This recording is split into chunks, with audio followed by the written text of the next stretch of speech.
Kindness is treating every individual as if they are a human being. They are literally made in the image of God and treating them as such. And that includes people I don't agree with. And then curiosity, it leads me to ask questions. It leads me to admit when I'm wrong, right? Hi, we're a group of friends. I'm Jonathan. Annie. Katie. We love to talk about all the things we were never allowed to talk about in church. Sex, sexuality, gender, purity culture, racism, equity, just to name a few. This is a podcast for anyone out there who is looking for fresh ways to think about church, faith community, and spirituality. We believe in the power of responsible storytelling and hope to model this in every episode. Welcome to Sunday School Rejects.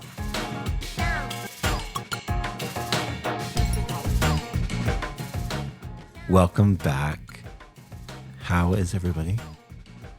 Pretty solid. I mean, I've got a crispy Diet Coke. I'm doing great. All right. Today, we're going to talk about storytelling. Not just any storytelling. Ethical storytelling. Jazz hands. Super jazz hands. I'm excited about this episode. It's really like a key part on what we're doing. What do we call it? Like the second leg. Well, I say we, the royal we is just like me. I keep calling this the three-legged stool. I know. Did you see what I renamed it? No. What did you rename? The Trinity. The Trinity. I like that. Wow, relevant. So storytelling, but like the nitty gritty of who gets to tell what story, when and how and why. And Katie's going to be really helpful on this because she thinks on an amazing level about storytelling. So I'm excited. Are you excited? Yeah. Duh. Okay. But we're going to start. Annie, you got some thoughts. You've given me the mic. I'm giving I have a microphone. Hey.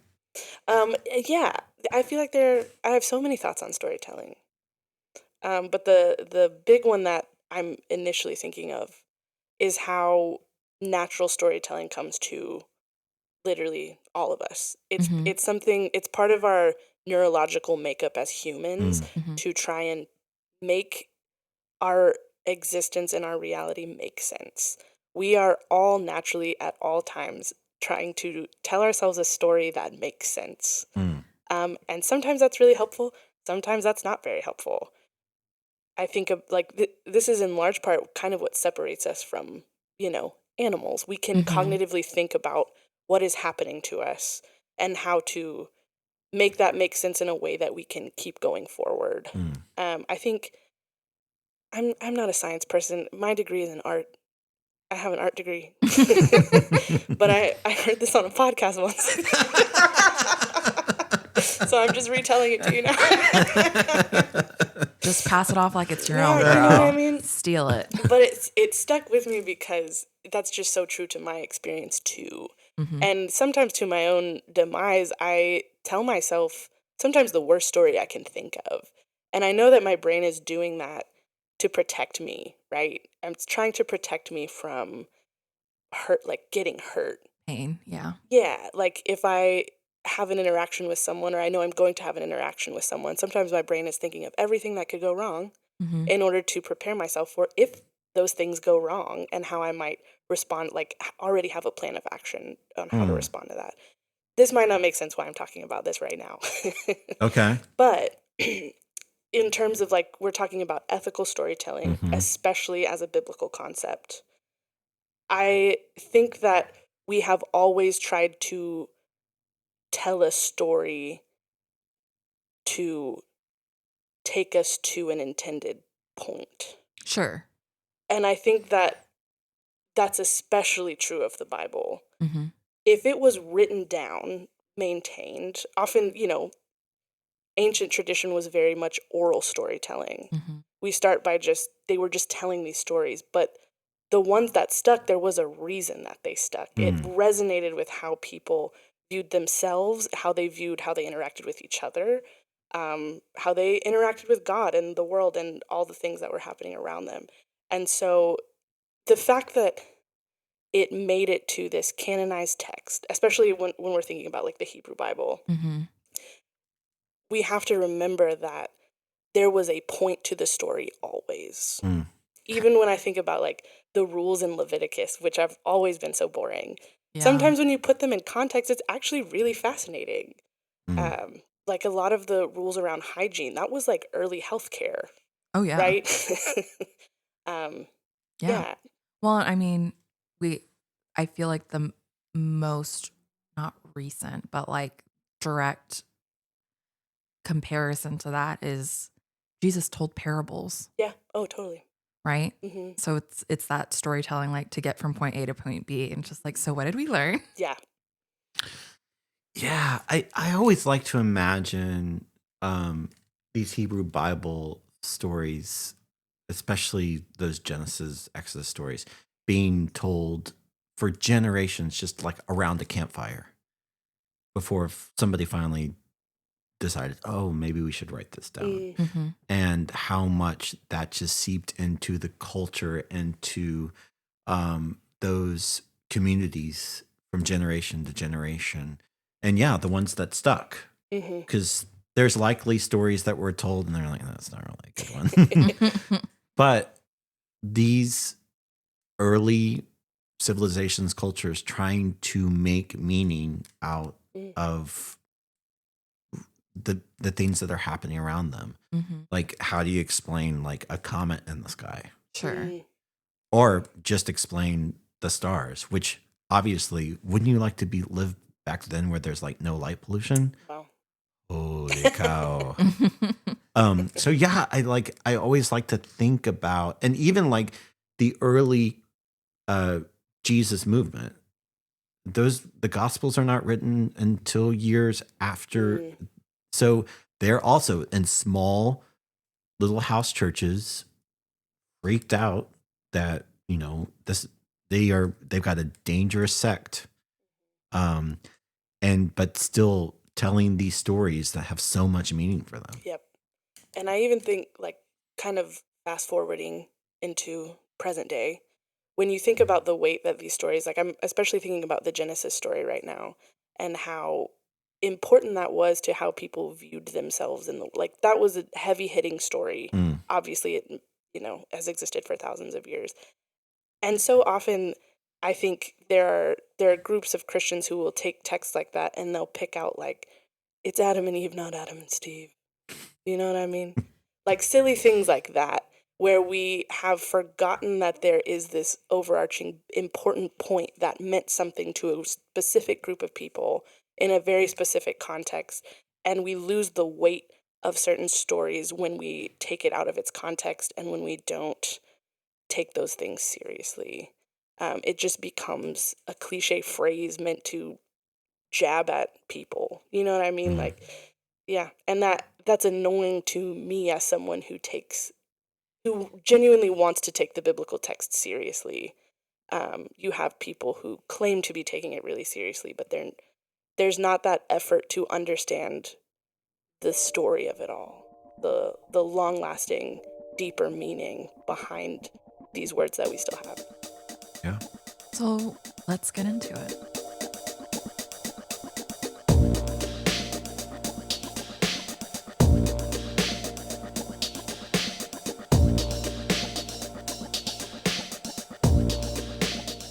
So I feel like the best way to lay this out in really simple terminology that everyone can kind of get on board with is, at the end of the day, we want to make sure that when we are sharing stories, that we're doing it with care, that it's kind of like a mandatory reporter of like, well, as long as we're not hurting someone else or hurting ourselves, like we are, that's always kind of the image that comes to mind when I'm thinking about ethical storytelling. I think as we go into this, there are a million kind of places that I think to go, but I also think we have to reinvent the wheel. And so like a good Sunday school teacher, I have our printouts. One moment, I'm passing them out to my beautiful friends. So I handed out a printout, which we can put in the show notes. Please. This is called the Braving Inventory. It was created by Brene Brown. I believe it was in her book, Braving the Wilderness. It might have been in some other ones, but I think that's the book it was in. And I think that this is a really good resource in terms of laying out ethical storytelling, but also just like creating a safe work environment / like healthy team. And this is kind of a work environment and we're wanting to be a healthy team. And we also want to make sure that people that we invite into the space and people that we interview also feel that. So I'll go through each of these. I want to emphasize again, this is not my resource. This is Brene Brown's work, her research. So we'll start with B. So it's an acronym, boundaries. So she says setting boundaries is making clear what's okay and what's not okay. So we all kind of have our own boundaries. We want to make sure we respect not only each other's boundaries, but our own. There are things that we might feel comfortable sharing that another person might not feel comfortable sharing. Well, and boundaries, I guess, actually also differ depending on what you can't assume that someone's boundaries for one space would be the same boundaries for a different space. So what I might be willing to share at the dining room table with the two of you might not be something I share on the podcast. So yeah, absolutely. From there, we go to the R, reliability. So she says, you do what you say you'll do at work. This means staying aware of your competencies and limitations so you don't overpromise and are able to deliver on commitments.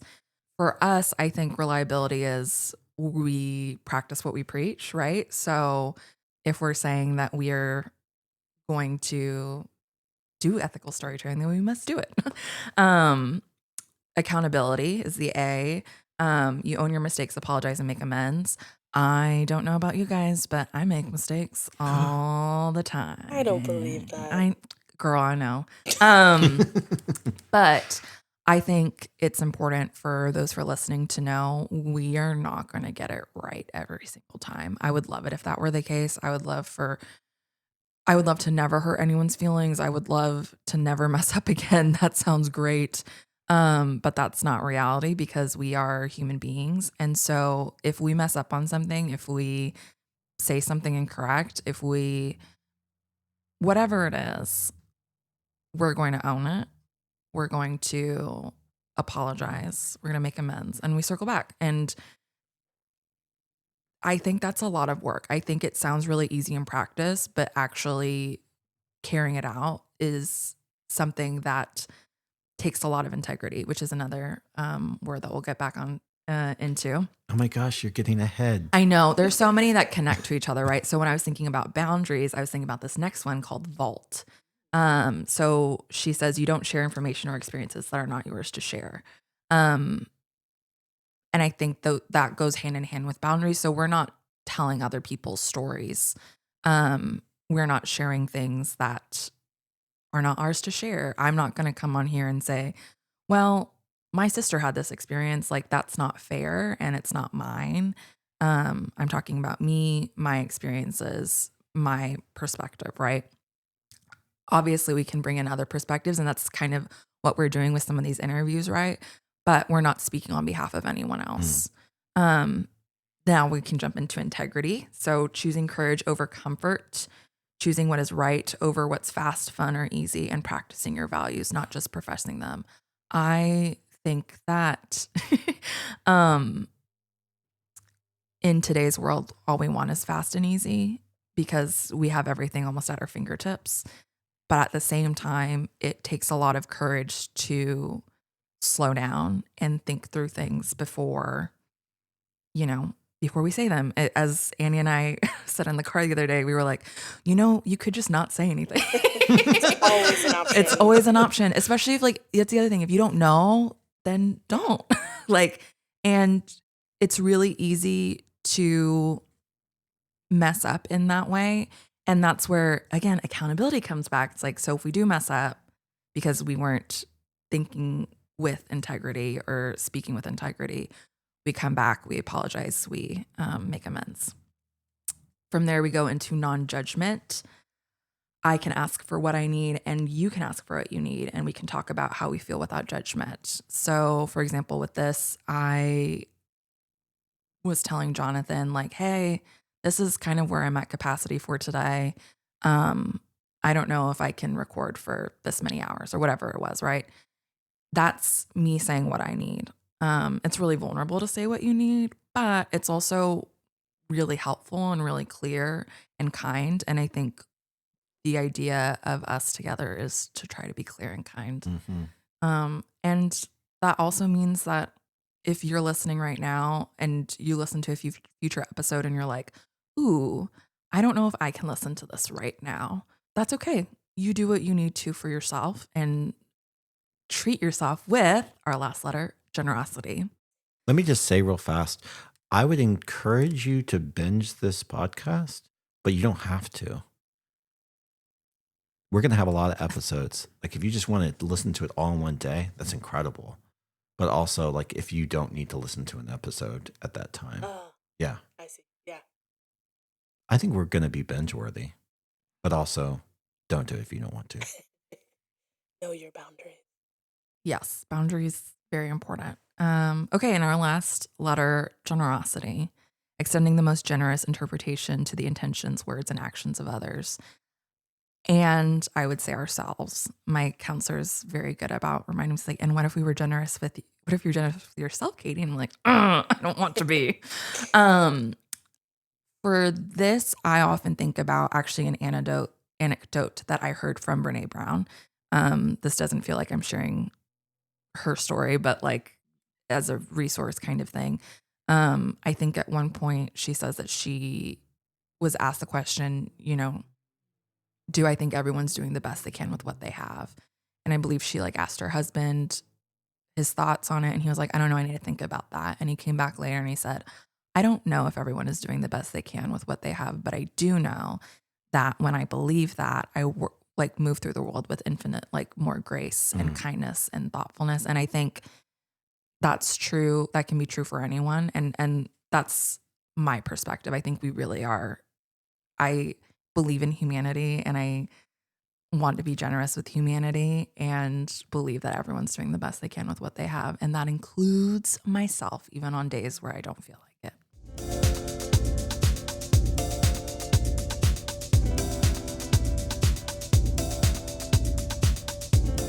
Yeah, I was thinking about not telling someone else's story. And I think that's a priority for us on bringing interviewees in. Sorry, I was thinking about interviewees on the podcast because I don't want to recite quotes from a book or a podcast ad nauseum. And I don't want to continually have to share stories when we could just have those folks on. Now, this is also a plug if you want to come on and discuss your really awesome book or podcast or whatever. Yeah, we'd love to have you. But it's so much more powerful coming from that direct first person than anything that we could share. Definitely. Yeah. Even though we're going to have interviews on this podcast, we're also going to keep on telling our own stories. Yeah, because we're still living them. Right. I'm still making meaning out of what I experience every day. I'm still doing something with this one wild and precious life. And I think it's important for us to share because this is not, we didn't snap one day and this is where we're at. It's been a very long journey, just as much as every listener, you're on your own journey. So whatever we can share of what we've experienced along the way, whether that be together or separately, I think can be a powerful thing. And I'm hoping that what happens is people listen to these stories and start practicing this own work in their own little communities and groups. I'll just say, like, I don't think I grew up in a faith community where we were sharing with any depth about what was going on in our lives. It's very surface level, Yeah. or at least put in the box of, well, this is what I'm supposed to say. Yeah. Why were we so compelled to say what we thought we were supposed to say? I don't know. I don't think that was my experience. Oh, okay. Interesting. Okay. Yeah, I don't think that was my experience. Very interesting. That was definitely my experience. Yeah. But Same. also, like, I have a really strong rule following ethic. Mhm. So if the rules were laid out for me, that box, I was going to follow it. Mm-hmm. Yeah. I do think I ended up going on a deconstruction journey because I started being honest for the first time. Like, that's how I got here, was because I was trying to maintain this sort of invisible status quo by telling the story that I was told I was supposed to tell. And as soon as I was honest with myself that it wasn't working, I started, pulling back the curtain. And it got me to a new place. Honesty.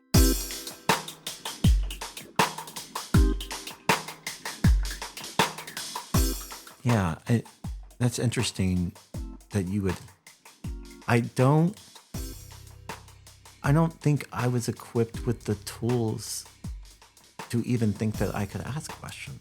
Yeah. Yeah. Yeah. I have thoughts Oh my forming. There's God. like steam coming off of my head. It's like whirring. Come on. I think this is like an important. Katie, thank you so much for the resource. Obviously, we'll put this on the show notes so that folks can access that. Can you think of anything else that you've encountered that kind of helps with storytelling as well? I think I learned a lot about storytelling while reading Brene Brown. And this is not an endorsement of her, this is just my experience. I do think knowing your values is something that's really important.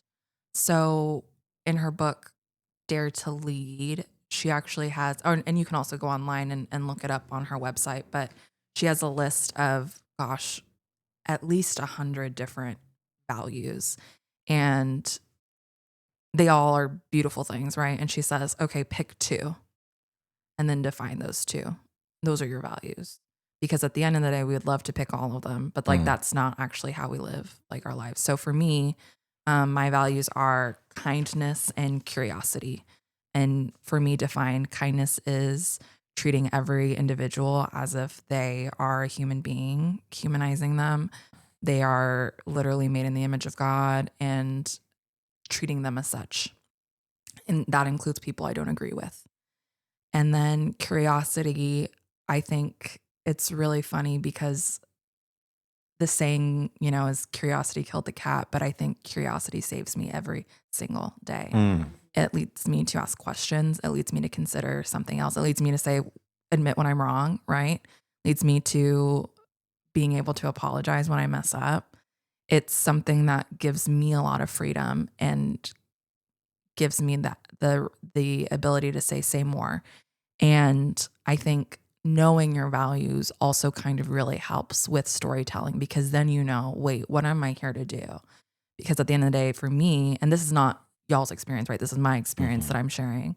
For me, at the end of the day, I'm here to be kind and curious. That's why I'm here. That's why I'm on this podcast. That's how I'm going to approach storytelling.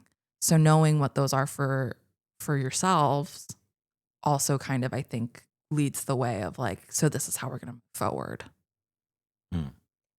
What if I copied you? I mean, you can, but I don't think it would. You can, is the reality. But I also think that you're cheating yourself out of the work and it meaning something. You just made it sound so nice. I'm like, well, yes, I am a bit of a wordsmith. Good storyteller, yeah.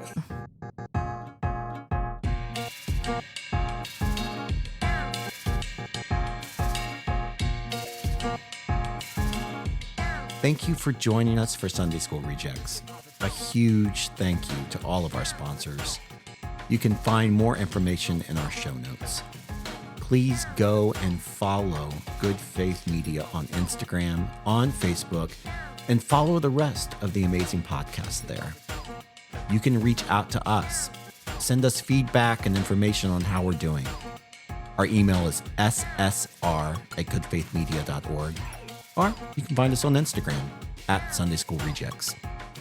Till next time, practice responsible storytelling and just take care of yourself and take care of each other. Love you all.